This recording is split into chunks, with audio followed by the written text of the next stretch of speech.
જય. આપણે આજે પ્રથમ દિવસ આપણી કથા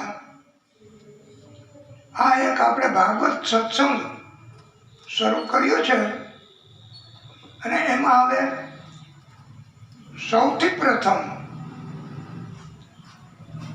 ભાગવતજીનું પૂજન કરવાનું છે.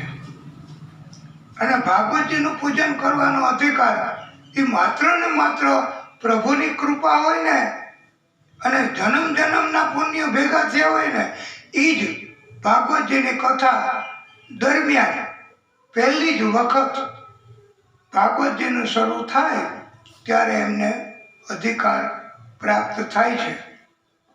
આજે આપણે ભાગવત પૂજન આપના હસ્તે કરાવવાનું છે અને આપ ભાગવત પૂજનની તૈયારી કરો અને ભાગવતજીને આપણે હાર પધરાવીને પૂજન કરવાનું છે. ઓમ ભાગવત સ્વરૂપ ભગવાન કી જય. હે પ્રભુ, ભાગવત પૂજન એ એક આપણે અવસર એમની કૃપાથી મળે છે. અને વ્યાસ પૂજન, આ વ્યાસ પૂજન છે એ પણ આ ભાગવતજી સાથે સાથે વ્યાસ પૂજન, તો વ્યાસ પૂજનનો પણ અધિકાર એ માત્ર પ્રભુ જ આપે છે.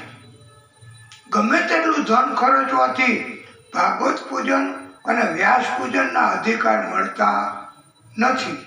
આપણે ગમે ત્યાં જોઈએ છીએ તો લાઈવ કથાઓ કેવી, કેટલું બધું ધન, છતાં પણ વ્યાસ પૂજન અને ભાગવત પૂજન એ માત્ર ને માત્ર ભગવાનની કૃપા હોય એને જ. નહીંતર એટલો ખર્ચો કરીને આયોજન કર્યું હોય પણ એ કે હમણાં ગયા છે બહાર, થોડી વાર રાહ જુઓ, તો એમને વ્યાસ પૂજન એટલો ખર્ચો, આયોજન છતાંય નથી મળતું. પણ આપણી ઉપર એક પ્રભુની કૃપા, એટલે હવે વ્યાસ પૂજન આપણે કરીશું અને વ્યાસ પૂજન કર્યા પછી આપણે આરતી શરૂ કરવાની છે. ઓમ વ્યાસાય નમઃ. ઓમ વ્યાસાય વિષ્ણુ રૂપાય વ્યાસ રૂપાય વિષ્ણવે નમોસ્તુતે વ્યાસ વિશાલ બુદ્ધિયે ફુલારવિંદા યત્ર યત્ર નેત્રમ યેન ત્વયા ભારત તેલ પૂર્ણ પ્રજ્વલિતો જ્ઞાનમય પ્રદીપ. ઓમ શ્રી વ્યાસાય નમઃ. આપણે સુખદેવ ભગવાનનું પૂજન એ પણ આ સુખદેવ ભગવાને જે કથા સંભળાવી હતી એ પણ આપણે વ્યાસ પૂજન કર્યું ને એટલે વ્યાસજીની અંદર સુખદેવ પ્રભુનો આત્મા પણ પ્રવેશ કરી જાય છે. અને હવે આપણે ભાગવતજીની આરતી ઉતારવાની છે અને ભાગવતજીની આ પ્રથમ આરતી આપણે પોથી પધરામણી કરી અને હવે આ વ્યાસ પૂજન, ભાગવત પૂજન અને એમની આપણે આરતી ભાગવતજીની ઉતારવાની છે. આપને શ્રી ભાગવત ભગવાન કી જય. श्री भागवत भगवान की है आरती, पापियों को पाप से है तारती, ये अमर ग्रंथ ये मुक्ति पंथ ये पंचम वेद निराला नव ज्योति जगाने वाला हरि नाम यही हरि धाम यही हरि नाम यही हरि धाम यही जग के मंगल की आरती, पापियों को पाप से है तारती। ये शांति गीत पावन पुनीत, पापों को मिटाने वाला, हरिदर्श जगाने वाला, हरिदर्श कराने वाला। ये सुख करनी ये दुख हरनी, ये सुख करनी ये दुख हरनी, मधुसूदन की है आरती, पापियों को पाप से है तारती। આપનું મુખ ઉગમણી બાજુ પણ કરવાનું, ઉગમણી બાજુ મુખ, અને આરતી ઉગમણી બાજુ એટલે સૂર્યનારાયણ ભગવાન ઉદિત થયા હોય એમની પણ આરતી થઈ જાય। ये मधुर बोल जग पंथ खोल, सदमार्ग दिखाने वाला, बिगड़ी को बनाने वाला। श्री राम यही घनश्याम यही, श्री राम यही घनश्याम यही, प्रभु के महिमा की आरती, पापियों को पाप से है तारती, पापियों को पाप से है तारती। भगवान ने आरती आपी दियो। कर्पूर गौरम करुणावतारम, संसार सारम भुजगेन्द्रहारम, सदा वसंतम हृदयारविंदे, पवम भवानी सहितम नमामि। આપણે દીપ જલાવ્યો છે એ દીપ પ્રકાશને પણ આપણે પ્રાર્થના કરીશું। આરતીનો દીપ છે એને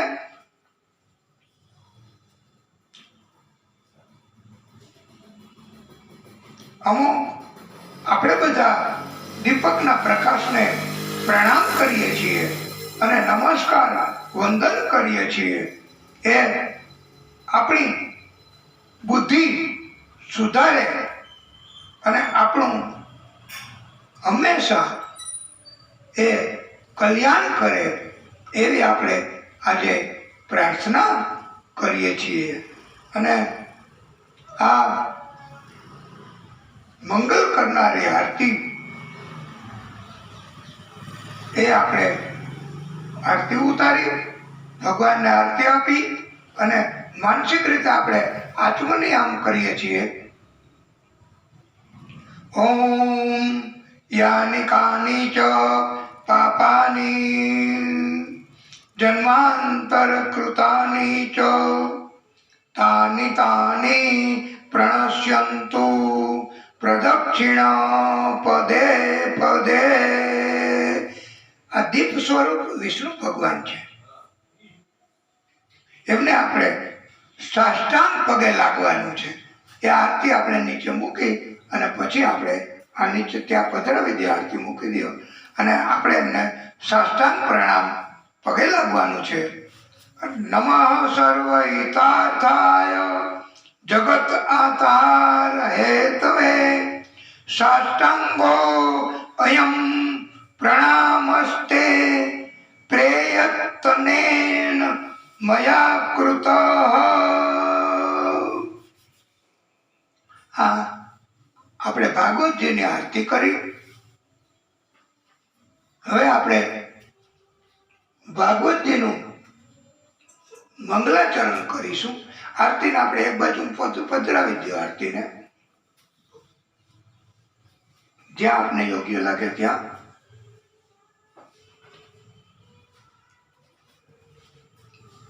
મંગલાચરણ એટલે આપણે ભાગવતજીને અને બધા દેવોને અને બધાનું મંગલ થાય એટલા માટે આપણે મંગલ આચરણ મંગલાચરણ કરવાનું છે। મંગલા નામ ચ મંગલમ અર્થાત સ્વયં મંગલ છે તેનું સ્મરણ કરવાનું મનમાં। અને એમનું સ્મરણ કરવાથી જેનું સદાય મંગલ જ છે એ એમનું આપણે સ્મરણ કરીએ એટલે આપણું પણ મંગલ થાય છે. મંગલાચરણ ભાગવતજી આપણે જ્યાં જ્યાં શરૂ થાય છે ત્યાં ત્યાં મંગલાચરણ વિસ્તૃત રીતે પણ કરી શકાય. અને પંડિતોએ તો કહ્યું છે કે એક શ્લોક બોલીને મંગલાચરણ કરી શકાય.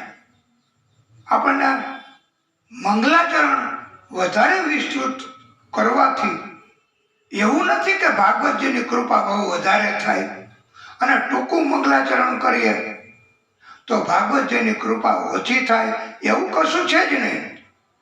ભાગવતજી છે એ કોઈ જાતની જડતા, કોઈ જાતના નીતિ નિયમ કે એમાં એમને રસ જ નથી. બસ ભક્તિ કરો, ભક્તિ કરવાથી એ રાજી થાય છે.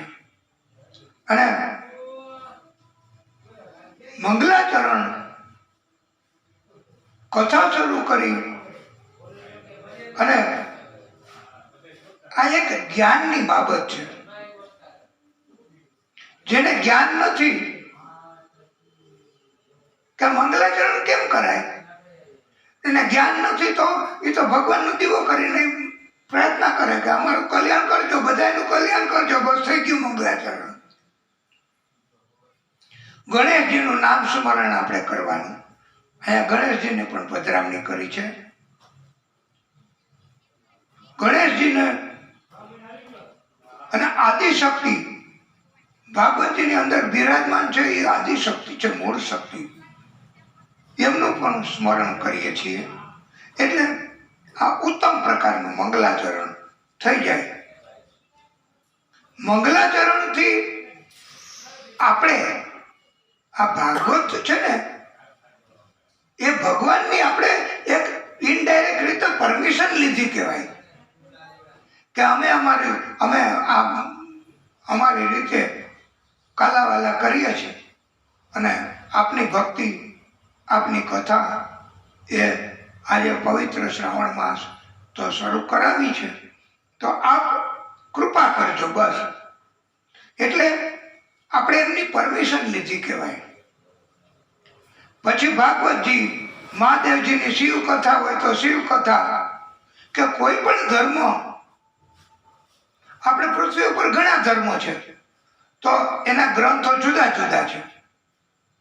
એ ગ્રંથની કથા કરતા પહેલા આપણે એમનું સ્મરણ કરીએ એટલે એ મંગલાચરણ, એમની પરમિશન કે અમે આપની પરમિશન લઈએ છીએ, આપ અમને રજા આપો અને આપ પધરામણી કરો અને અમારું કાર્ય અને બધાનું કલ્યાણ કરો. એને મંગલાચરણ કહેવાય છે.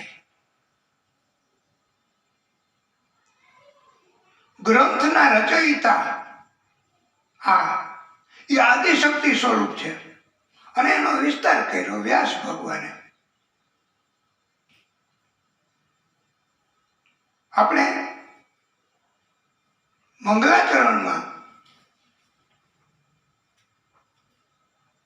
એમ કહેવાય છે કે મહાદેવજીનું બધું જ અમંગળ છે. મહાદેવજીનું પણ મહાદેવજીનું ચિંતન આપણે મનમાં કરીએ કે નમઃ શિવાય, નમઃ શિવાય, નમઃ શિવાય આખો મહિનો કરવાનો. એટલે મહાદેવજીનું ચિંતન, એનું સ્મરણ એ અતિ મંગલકારી છે. ભગવાન કૃષ્ણનું ચિંતન, સ્મરણ આપણે કરીએ તો ક્યારેય અમંગળ થાય જ નહીં. એમના સ્મરણ અને ચિંતનનો ફેર છે, એમની અસર છે. ભાગવતજીમાં 3 મંગલાચરણ છે. સૌથી પહેલું મંગલાચરણ વ્યાસજીનું, બીજું સુખદેવજીનું અને ત્રીજું મંગલાચરણ સૂતજીએ કર્યું છે. આ દિવ્ય મંગલાચરણ આપણે અને મંગલાચરણ કરતા પહેલા આપણે એમને યાદ કરીએ છીએ. સૌથી પહેલા આ પોથીજીમાં બિરાજમાન ભાગવત સ્વરૂપ ભગવાનને નમસ્કાર કરવા માટે આપણે એમનો પણ દિવ્ય શ્લોક બોલીશું. ઓમ સહસ્ત્ર શીર્ષા પુરુષ સહસ્ત્રાક્ષ સહસ્ત્રાપાત સ્વભૂમિમ સર્વતઃ પૃથ્વાત્ય તિષ્ઠત દશાંગુલમ. આ ભાગવતજીની પોથીમાં પણ ભગવાન બિરાજમાન છે. ગણેશજીનું મંગલાચરણ. ઓમ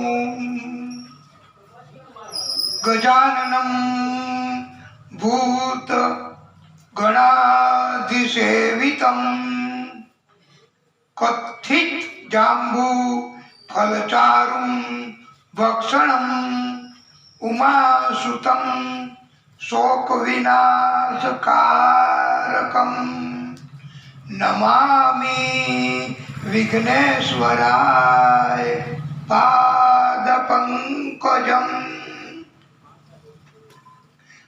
આપણે ગણેશજીનું મંગલાચરણ કર્યું, એનો ઉત્તમ શ્લોક છે. ગણેશજીને આ શ્લોક બહુ પ્રિય છે. એનો અર્થ એવો છે કે હાથીના મુખ મસ્તક વાળા જેની સેવા ભૂત ગણો, ભગવાન શિવના અનુચરો છે ગણો, ઈ કરે છે ગણેશજીની સેવા. અને કૈથ એટલે જાંબુ, જાંબુ ના ફળ, જાંબુનું ધરાવવાનું પ્રસાદ, જાંબુના ફળ એ એમને બહુ પ્રિય છે. અને શોક, દુઃખ, કષ્ટ એનો નાશ કરવા વાળા છે. ઉમા માતાના પુત્ર એને આપણે બધા નમન કરીએ છીએ. વિઘ્નોના હરનારા એટલે વિઘ્નોને હરી લે અને વિઘ્નો ઉપર નિયંત્રણ પણ કરે એવા ગણેશજીના ચરણ કમલોમાં આપણે પ્રણામ કરીએ છીએ. હવે આપણે મંગલાચરણમાં આ દિવ્ય શ્લોક કસ્તુરી તિલકમ લલાટ પટલે વક્ષ સ્થલે કૌસ્તુભમ નાસાગ્રે વરમૌક્તિકમ કરતલે વેણુ કરે કંકણમ સર્વાંગે હરિચંદનમ સુલલિતમ કંઠે ચ મુક્તાવલી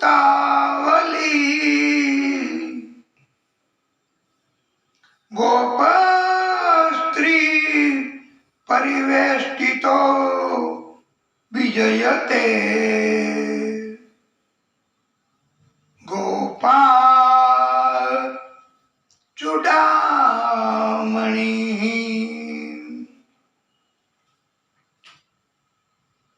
આપણે સરસ્વતી માતા એ વિદ્યા, વાણી,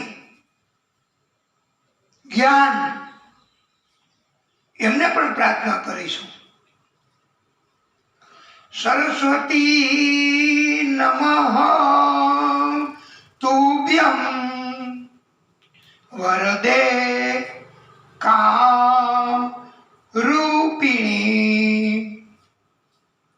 વિદ્યા રંભમ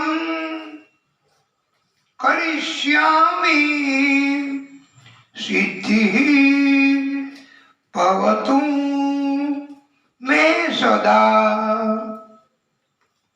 એનો અર્થ એવો છે, હે બધાની કામના, કામના એટલે ઈચ્છા પૂર્ણ કરવા વાળી માતા સરસ્વતી, હું, આપણે બધાએ, અમે બધાએ આપને નમસ્કાર કરીએ છીએ. હું, અમે, આપણે બધાએ આ વિદ્યા પ્રાપ્તિનું કાર્ય, આ જ્ઞાન પ્રાપ્ત કરવાનું છે ભાગવત, એનાથી આ ભાગવતજીનું કાર્ય આજથી શરૂ કરીએ છીએ. અમને આ ભાગવતજીની કથાના કાર્યમાં સફળતા આપજો, સિદ્ધિ આપજો.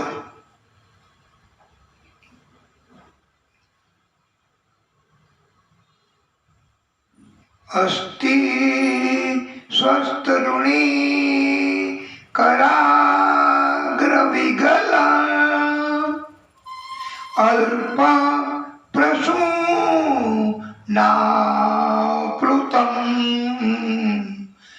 અસ્તુ પ્રસ્તુત વેણુનાદ લહેરી નિર્વાણ વ્યાકુલમ સ્વસ્ત સ્વસ્ત નિબંધની વિવિલસ ગોપી સહસ્ત્રાવૃતમ હસ્તમ યસ્ત નતાપ વર્ગમ અખિલો પારમ કિશોરાત્પતિ.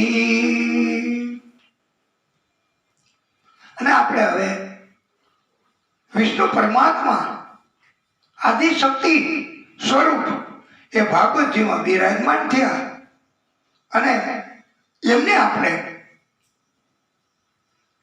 સ્તુતિ વંદના કરીશું. એમના માટેના દિવ્ય શ્લોકનું ઉચ્ચારણ કરીશું.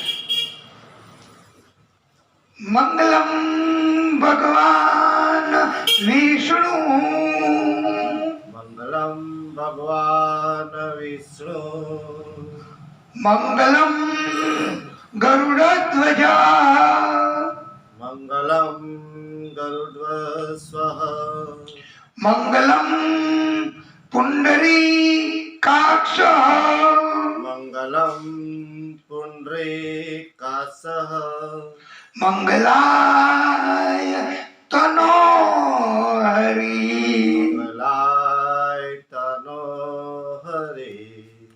આ શ્લોક છે ને એ વિષ્ણુ પરમાત્માને બહુ પ્રિય છે. એનો અર્થ એવો થાય છે કે જેની ધજામાં ગરુડ છે, જેના કમળ જેવા નેત્રો છે, એ વિષ્ણુ પરમાત્મા શ્રી હરિ એની કૃપાથી સદા મંગલ થાય છે અને મંગલમય થાય છે. બધા જ શુભ કાર્યો એમની કૃપાથી સફળ થાય છે.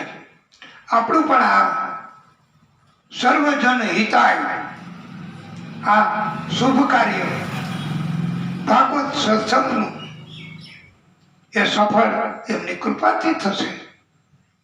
એમની કૃપા ન હોય તો કાંઈ ન થાય. આપણે એમને રાજી કરવા માટે દિવ્ય શ્લોક એમનું પણ ઉચ્ચારણ કરીશું. ત્વમેવ માતા ચ પિતા ત્વમેવ, ત્વમેવ માતા ચ પિતા ત્વમેવ, ત્વમેવ બંધું ચ સખા ત્વમેવ, त्वमेव बन्धु च सखा त्वमेव त्वमेव विद्या द्रविणं त्वमेव त्वमेव विद्या द्रविणं त्वमेव त्वमेव सर्वं मम देव देव त्वमेव सर्व मम देव देव આ શ્લોક પણ બહુ ઉત્તમ છે અને એમનો અર્થ એવો છે, હે ભગવાન, હે આદિશક્તિ સ્વરૂપ, તમે જ માતા છો અમારા, તમે જ પિતા છો, તમે જ ભાઈ છો, તમે જ મિત્ર છો, વિદ્યા આપનારા પણ તમે જ છો, તમે જ ધન દ્રવ્ય એના સ્વરૂપમાં ભગવાન જ છો. આપણી પાસે વેપાર ધંધામાં, ફેક્ટરીમાં કે કોઈ પણ રીતે ધન આવે તો એ ધનનું સ્વરૂપ પરમાત્માનું જ છે. મિલકત એ પણ પરમાત્માનું સ્વરૂપ જ છે. તો જ આપણને સંતોષ મળે છે. એવું સરસ મકાન ભગવાનની કૃપા થાય તો.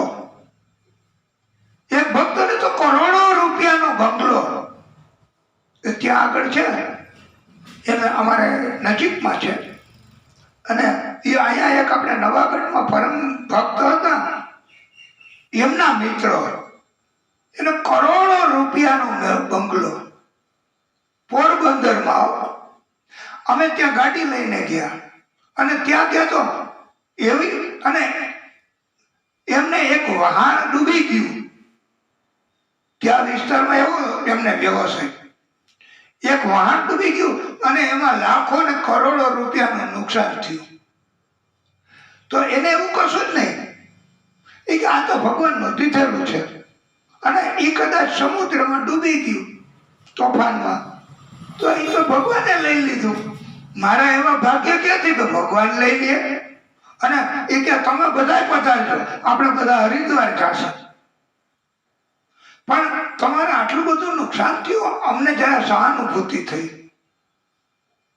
આટલું બધું નુકસાન, પછી આટલો બધો ખર્ચો તમે કરો, ક્યાંક બહુ ખર્ચો થાય છે હરિદ્વારમાં, કથાનું આયોજન કરવામાં, પછી ભાડાઓ, એ બધું પણ બહુ છે. પણ છતાંય એ કે હાલો, અને ખાસ વાહન લઈને, ટ્રેનમાં કે આપણે ન જવાય, આપણે તો ભગવાનની કૃપા છે.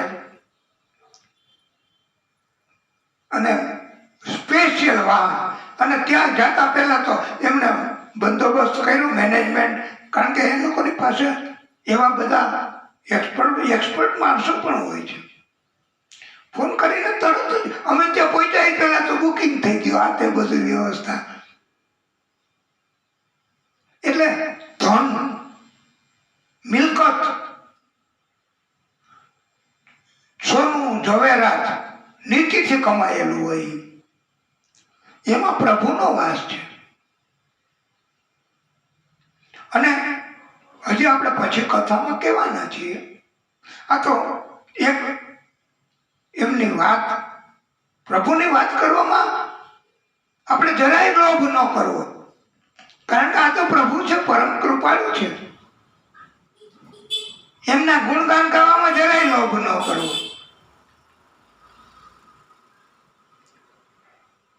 આ વિષ્ણુ પરમાત્મા એમનો આપણે શ્લોક, અને આ મિલકત, આ બધું કેટલું બધું આપે છે.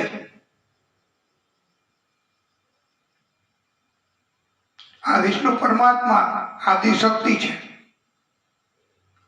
અને એમને આપણે સવારમાં પ્રાતઃકાલે યાદ કરી લઈએ, અને જો યાદ રહીએ તો આ શ્લોક, ત્વમેવ માતા ચ પિતા ત્વમેવ, ત્વમેવ બંધું ચ च सखा तुमेव.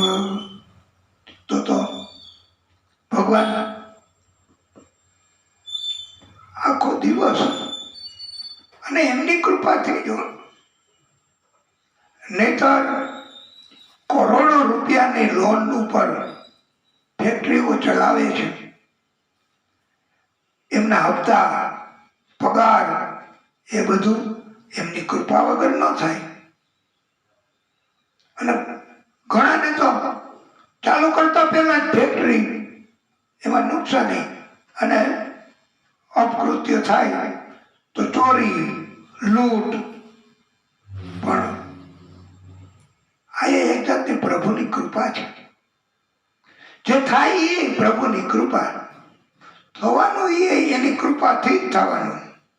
આ વિષ્ણુ પરમાત્મા એનો આપણે આજે મંગલાચરણ એટલે કરીએ છીએ વધારે વિસ્તૃત રીતે, કે આપણા બીજા ભક્તો છે એ તો ત્યાં આ કથા અપલોડિંગ થશે પછી જોશે, અને ત્યારે એમને ત્યાં અવેલેબલ થશે કથા. હા, એમને પણ આનંદ થાય બધાને. એટલે આપણે વિસ્તૃત રીતે, અને વિષ્ણુ ભગવાનના તો કેટલા શ્લોક, જેટલા કહીએ એટલા ઓછા. અને આપણને તેમ થાય હાલો કીધા જ કરીએ. એટલે એમની કૃપા વરસ્યા જ કરે. મુખ્ય શ્લોક ભાગવતજીમાં આવે છે, નારાયણમ નમસ્કૃત્ય નરમ ચૈવ નરોત્તમમ દેવી સરસ્વતી વ્યાસમ તતો જયો મુદીરયેત. આ શ્લોકનો અર્થ એવો છે, હે ભગવાન નારાયણ, એમ સુતજી કહે છે કે હે ભગવાન નારાયણ, અને બીજા નરમાં ઉત્તમ એ નરોત્તમ એ અર્જુન.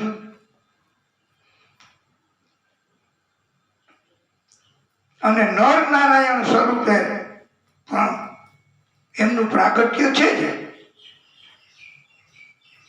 એટલે ભગવાન નારાયણ, નરોત્તમ એ અર્જુન, માતા સરસ્વતી, વ્યાસજી, એને આપણે બધા પ્રણામ કરીએ છીએ. આ બધાનો જય જયકાર થાવ એવો આપણો સંકલ્પ છે. અને આપણે એમની કથા, એમના ગુણગાન, એમનું સ્મરણ કીર્તન એ જ મહત્વનું છે. બાકી તો કથા તો એક બાનું છે. આપણે બધાએ ભક્તિ કરવાનું, એ બાને ભક્તિ કરી શકીએ, નહીતર કાંઈ ન થાય. કળિયુગમાં તો ન જ થાય શકે. મોટે ભાગે ધંધા રોજગાર, જવાબદારી એનું આપણે પાલન કરવાનું હોય છે. એની કૃપાથી બધું થાય. એક ઉત્તમ શ્લોક વિષ્ણુ પરમાત્માનો કહ્યો છે, શુક્લાંબરધરમ વિષ્ણુ શશિવર્ણમ ચતુર્ભુજમ પ્રસન્નવદનમ જ્ઞાયે સર્વવિઘ્નો પ્રશાંતયે. આ શ્લોક છે ને એ વિષ્ણુ ભગવાનનું હંમેશા પ્રસન્ન વદનમ, અને બધા વિઘ્નો એમનું નામ લેવાથી જ દૂર થઈ જાય છે, હટી જાય છે. આપણે આ મંગલાચરણ છે એ યોગ્ય સમયે આપણે આ કથા છે એમાં કરતા જ રહીશું. અને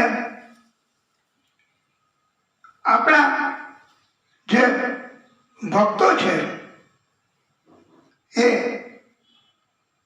અને ભાગવતજીના જે પ્રેમીઓ છે એ બધાને આ ભાગવતજીની કથામાં આપણે આ કથા શરૂ કરી એ પહેલા આપણે બધાનો સંપર્ક કર્યો છે. અને બધાને આપણે અને બધાનો આગ્રહ પણ એવો છે કે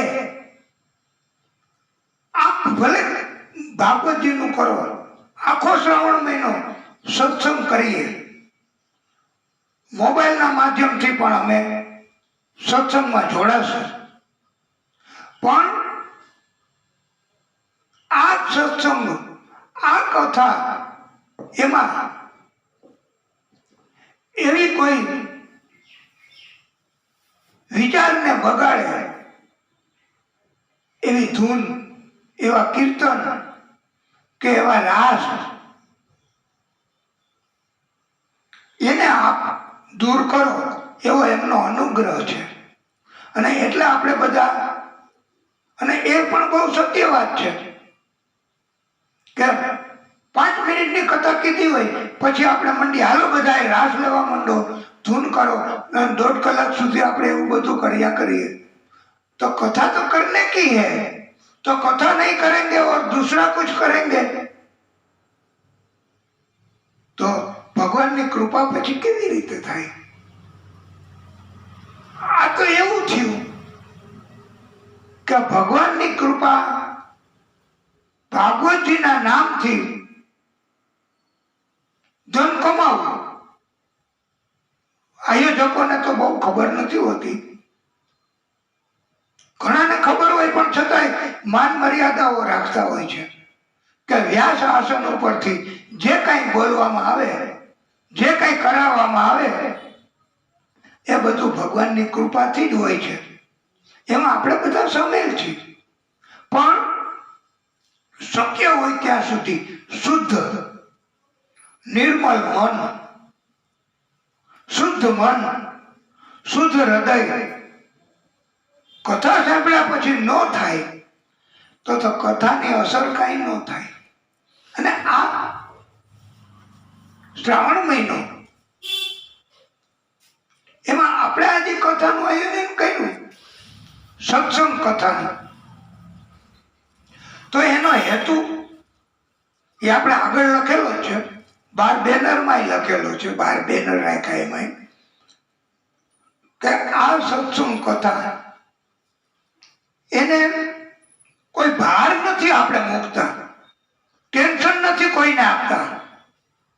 જેમ આપણે નથી કહેતા ભાર વગરનું ભણતર, તો બહુ યાદ રહીએ કે આટલું તો કરવું જ પડશે, આટલું તો તૈયાર થજો જ, આટલું નહીં કરો તો હું તમને પનિશમેન્ટ કરીશ, તો એ ટેન્શન, એ ભાર. તો આપણે એ સિદ્ધાંત ઉપરથી આ કથાને આપણે નો ટાઈમ લિમિટ, આ કથા 7 દિવસમાં જ પૂરી કરવી, આ સત્સંગ આપણો 7 દિવસમાં જ પૂરું કરવું એવું નથી.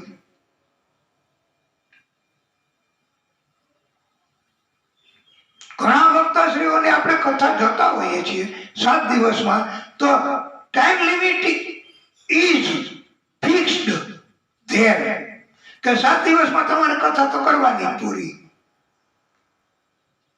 એટલે વક્તાશ્રીઓ પછી ઘણી વખત એક પ્રસંગ ઉપર ધ્યાન વધારે આપ્યું હોય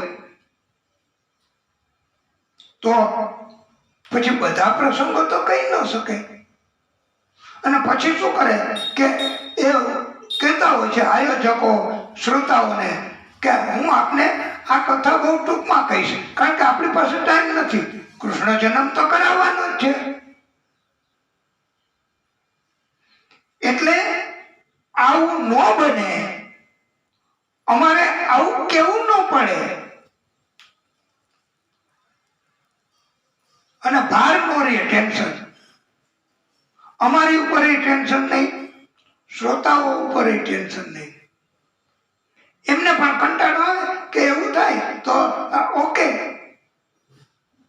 આપણે અહીંયા જે શ્રોતાઓ વધારે છે, જેમને બહુ પ્રેમ છે ભાગવતજી ઉપર, સત્સંગ ઉપર, તો એમને એમ કે આજે અમારે સોમનાથ જવું છે, કે દિવ્ય દર્શન કરવા શ્રાવણ મહિના દરમિયાન મહાદેવજીને દરરોજ રાજી કરવા અમારે જવાનું છે. એમનો સમય પણ પ્રાતઃકાલે 9:30 વાગે હોય છે. તો આપણે દરરોજ આટલી કથા તો કેવી કેવી ને કેવી, એવું કોઈ ટાઈમ લિમિટ નહીં. આનંદ થાય ત્યાં સુધી કથા કેવી, અને કોઈને કંટાળો ન આવે. અને જેમ આપણે કીધું કે આ કથા તો ભગવાન બહુ કરાવે. 24 કલાક સુખદેવજીએ કથા કીધી હતી. તો ભગવાન બહુ પ્રેરણા કરે, બહુ, કારણ કે આપણે આ કથાનું સંચાલન, આ કથાનું સ્ટીયરિંગ એ અમે વક્તાશ્રીએ નથી રાખ્યા. આ કથાનું સ્ટીયરિંગ, આ કથાનું સંચાલન એ માત્ર ને માત્ર આદિશક્તિ ભાગવત સ્વરૂપ ભગવાન એ જ કરે છે. અમે નથી કરતા. એમની ઈચ્છા હોય એટલી કથા કરાવશે. અલબત્ત 1 કલાક થાય એટલે આપણે કથાને વિરામ આપીએ, પછી આગળની કથા કરીએ. અને ક્યારેક એવું બને કે કોઈ જાતનો જડ નિયમ નહીં, કે કોઈ જાતનું આપણે ભારણ કે ટેન્શન નહીં. આજે આપણે આરતી બોલી નહીં, આપણા ભક્તને ત્યાં પધરામણી કરવાની છે, ત્યાં આપણે જવાનું છે, એમનો આગ્રહ છે, તો they are waiting for that. તો આપણે ત્યાં જઈએ અને અહીંયા આપણે આરતી કરી લઈએ ભગવાનની રજાથી, કે આપ ત્યાં પધારજો, અમે ત્યાં જઈએ છીએ. આવી જેને કહેવાય કે એકદમ સ્વતંત્રતા પૂર્વકની કથા, કે જેમ આપ કરાવશો એમ અમે કરીશું. જેટલી આપ કરાવશો એટલી અમે કરાવીશું. અને વાલા ભક્તો, આ આખરે કોઈ એમ કહેતા હોય કે હું જ બધું કરું છું, હું જ સંચાલન કરું છું, હું જ આમ બધું કરું છું, પણ એ તો ખાલી વહેમ છે.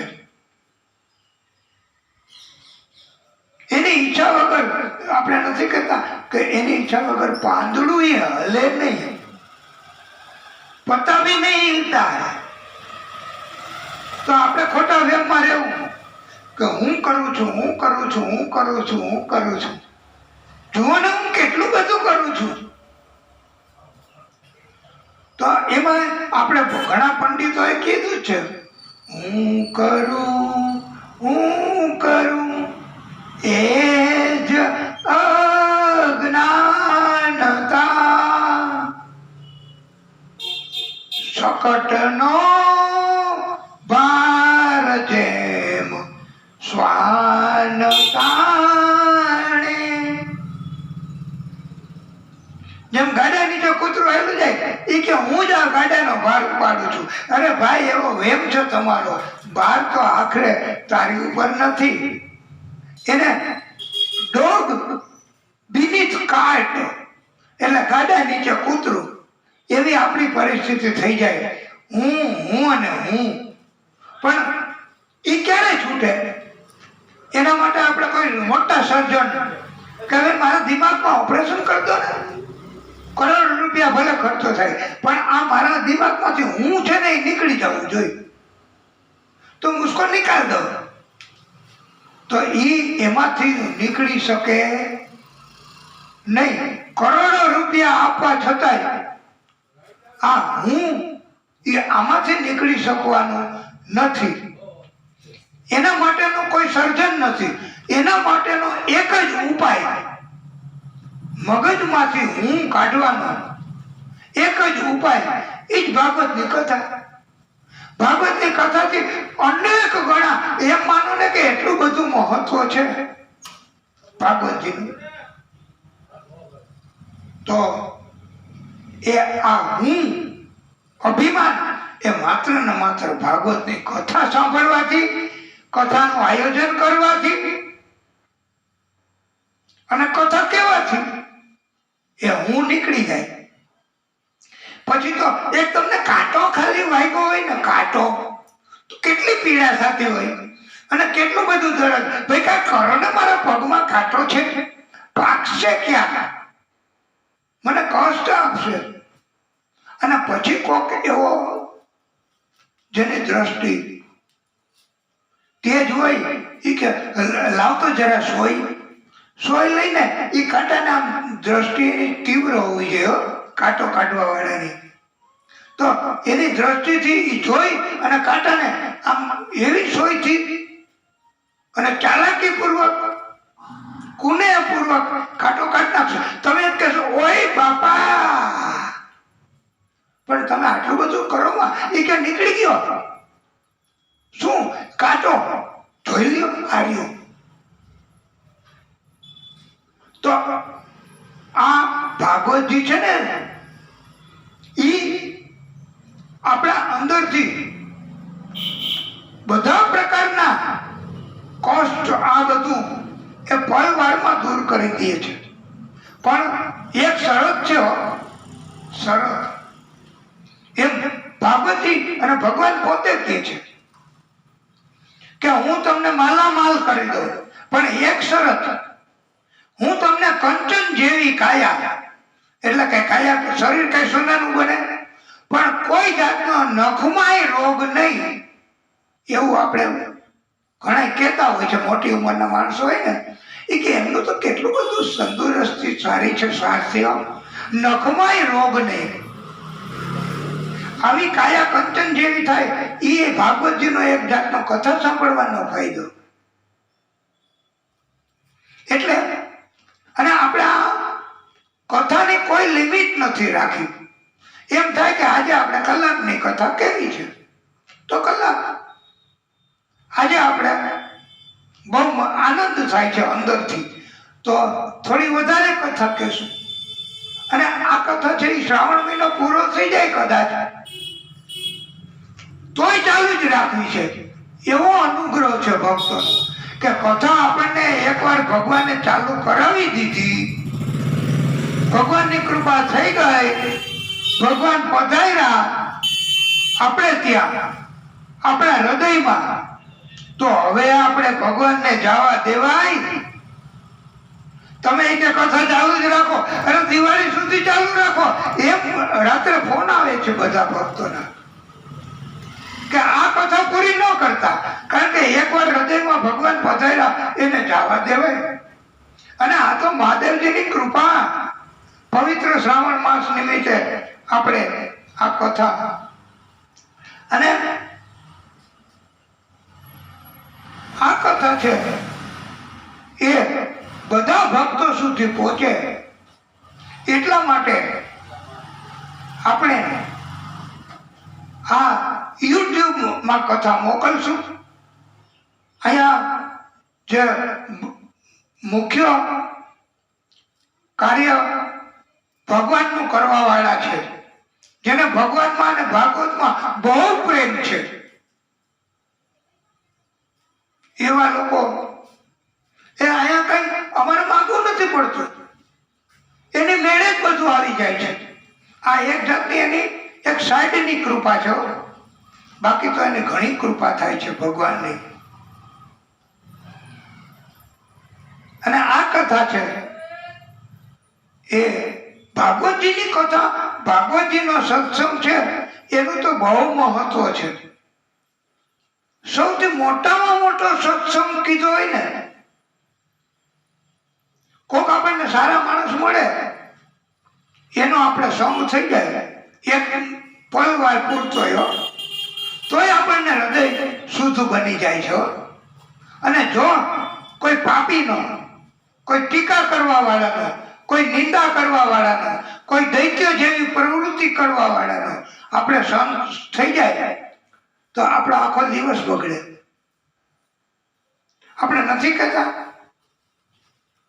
ઘણા મોટી ઉંમરના માણસો કહેતા હોય છે કે રાત્રે કે આજે તો કોનું મોઢું જોયું સવારમાં યાદ નથી હો મને. કે આપણે બેનર લેવા જાય, કથાનું કરવા જાય તો ત્યાં પણ ધક્કા થાય, એટલી બધી દોડાદોડી કરાવે. જેને આપણે કીધું હોય એ માણસ કોકને બદલે કોકને ત્યાં મૂકી આવે. કારણ કે ભગવાને કીધું છે કે આ કળિયુગ છે, અને કળિયુગમાં માણસોની બુદ્ધિ છે ને એ મંદમતી થઈ ગઈ છે. એ આપણે પછી કથામાં કહેવાનું છે કે કળિયુગની અંદર માણસોની બુદ્ધિ છે ને, કારણ કે કેટલા પ્રકારના ટેન્શન. બુદ્ધિ તો ક્યારે કામ કરે? દિમાગ ક્યારે સતેજ રહે? કે જો ભગવાનની કૃપા, ભગવાન હૃદયમાં પધારે તો ઓટોમેટિક બુદ્ધિ, મગજ, હાર્ટ બધું ચાર્જ થઈ જાય. આ મોબાઈલ ને ઇન્સ્ટ્રુમેન્ટને આપણે ચાર્જ કરવા પડે ને, તો એમાં ચાર્જર એને કનેક્ટ કરવું પડે છે, અને એમાંય વાર લાગે છે ભક્તો, કે ક્યારે ચાર્જ થશે. જો તો ખરા થઈ ગયું. અરે એમ ન થાય, આ ચાર્જિંગ કરવામાં બહુ વાર લાગે છે. પણ આ ભાગવતીની કથા, ભાગવતીનો સત્સંગ, તમે ભાગવતીની સન્મુખ પધાર્યા કે તમે યુટ્યુબમાંથી કથા જોઈ અને દિવ્ય કથા તમે સાંભળી મોબાઈલના માધ્યમથી, તો પણ તમે તમારું હૃદય, તમારું મગજ એ ચાર્જ થઈ જાય. માત્ર સન્મુખ તમે પધાર્યા તો તમારું બધું ચાર્જ થઈ ગયું. એમાં ટાઈમ ન લાગે. એ તો ખેમાં લાગે. ઓપરેશન કરવું હોય મોટું તો કેટલો ટાઈમ લાગશે? એમાં ટાઈમ લાગે. તમારા જન્મ જન્મના પાપનો નાશ કરવો છે, કેટલો ટાઈમ લાગશે? તો એ કે એક જ પળ ભાગવતજીની કથાનો એક પણ શબ્દ, એક પણ શ્લોક, અડધો શ્લોક જો થઈ જાય નિત્ય, એમાં શરત એવી છે કે નિત્ય કરવો જોઈએ. તો તમારું હૃદય એ ભગવાનની કૃપાથી ચાર્જ થયું, ક્યારેય ડિસ્ચાર્જ ન થાય. આ મોબાઈલ નહીં તો બધું જેમ વાપરો એમ બેટરી નહીં બધું એની મેળે ચાર્જિંગ ઉતરી જાય. પણ ભાગવતજીની કથા એક વાર પણ સાંભળી, એક શ્લોક પણ સાંભળ્યો, એક પલ પણ સત્સંગ થયો, તો તમારું બધું આખું અંદરનું બધું એ ઓટોમેટિક ચાર્જિંગ થઈ જાય છે. જન્મ જન્મના પાપ આપણને શું ખબર કેવા કેવા પાપ કર્યા હશે જન્મ જન્મમાં. પણ જે ભક્ત, જે ભાગવત પ્રેમી, જે શ્રોતાઓ મોબાઈલથી સાંભળે, સન્મુખ હાજર થઈને સાંભળે છે, તો એના તો જન્મ જન્મના પુણ્ય એનો ઉદય થઈ ગયો, એટલે એનું બધું ચાર્જિંગ થઈ ગયું. અને ભાગવતજીમાં ઉત્તમ શ્લોક આપ્યો છે. શ્લોકા ધર્મ શ્લોક પાદમવા નિત્યમ ભાગવતોદ્ભવમ પઠતે શૃણુ પાદયસ્તુમ ગોસહસ્ત્ર ફલમ લભેત. એટલે જે કોઈ જીવ ભાગવતજીના એક શ્લોકનું, એક શ્લોક ન થાય તો અડધા શ્લોકનું, અરે વાલા ભક્તો અડધો શ્લોક ન થાય તો 1/4, એક ચતુર્થાંશ શ્લોક એનું નિત્ય પઠન કરે, તે મનુષ્ય જીવને 1000 ગાયોનું દાન કર્યું હોય ને એટલું ફળ, એટલું પુણ્ય મળે છે. આપ સર્વે તો આ કથા આટલી સાંભળી, તો પણ 1/4 શ્લોક જો સંભળાઈ જાય, એક ચતુર્થાંશ, તો પણ 1000 ગાયોનું પેલા દાન બહુ કરતા ને, નંદ બાવાને ત્યાં બહુ ગાયો હતી, ગાયોના દાન બહુ કરતા. એમ અત્યારે તો ગાયો બહુ હોતી નથી, આપણે ત્યાં ગાયો રાખવાની સગવડતા ન હોય, તો એક ગાયનું દાન એ આપણે કરવું હોય તો ન થઈ શકે. પણ એમ કહેવામાં આવ્યું છે કે 1/4 શ્લોક અને ઈ સિદ્ધાંત ઉપર, ઈ નિયમ ઉપર આપણે આ કથાની શુભ મંગલ શરૂઆત કરી છે. અને પછી આપણે જેટલી જેટલી કથા કહીશું ને એટલું એટલું આપણને પ્રભુ પુણ્ય અને જ્ઞાન આપશે, અને એટલી ગાયોના પુણ્ય આપણે જમા થશે. અને આપણે આપણી કથાને અહીંયા થોડો વિરામ આપીશું અને પછી પાછી કથા થોડી ચાલુ કરીશું, પછી દેવ દર્શને જાશું. એટલે આ કથાને અહીંયા વિરામ આપીએ છીએ. બોલીએ ભાગવત ભગવાન કી જય.